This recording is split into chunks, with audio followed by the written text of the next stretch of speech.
My name is Andrew Hincapie. I'm a third year in the MFA poetry program. I'm going to read a couple for you and then sit down. First up, we were talking before the reading. I believe it's Holy Thursday today. So I've got an Ash Wednesday Lent poem I felt appropriate. It's called Crosswalk Vernal Equinox. A little backstory. I've noticed around Ash Wednesday, there was a tendency in my undergrad class, there was a couple girls that forgot to go to church, so they were talking about how they could fake the little ashes, put makeup on each other to pretend they're still following the Lord. So this was my response to all the ashes on the corner. Crosswalk Vernal Equinox. Wednesday's dirty foreheads at the corner, and I remember, I've forgotten I am dust, and to dust I shall return. Too soon this time of year for spring rebirth, yet already last year's pagan palms show up smudged in third eye rituals across adolescent forehead grease. Sacrifice, have fish for dinner, maybe once a week. I haven't seen home since my siblings welcomed second generations in school chapels where I grew up and now have left. I always mean to come back, but then the service ends. Crossing light turns green, my chance to walk, and I forget to cover my face in heavy wind. I sneeze, stirring up all this dust. All right. And does anybody remember the song "There's a Hole in the Bucket, Dear Liza"? I'm gonna sing to you guys a little bit. This one's called Rain Gauges.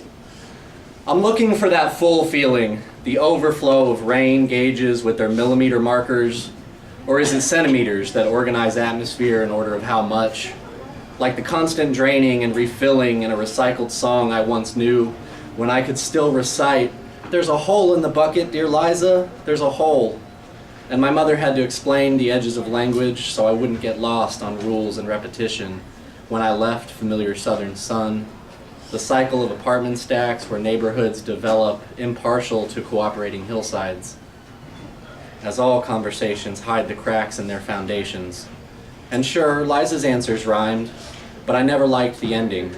If dear Henry, really needed help deciding how to fix the holes inside his bucket, and why she had to sing with such impatience, as if he might not know how water works, the bucket just draining, an empty pond against his chest, so he would come to her helpless and wanting for the rest of their lives.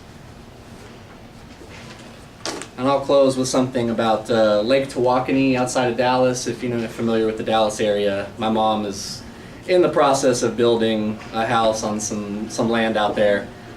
So right outside of Lake Tawakoni is this little pond called Duck Cove. So this is about my mom's goats in the area. Duck Cove. The goats are not for sale. We give names only to those that are staying. I am only visiting, but I can't say for how long. My name is my father's name because his name is his father's name. My name is not my mother's name because her name is not her mother's name.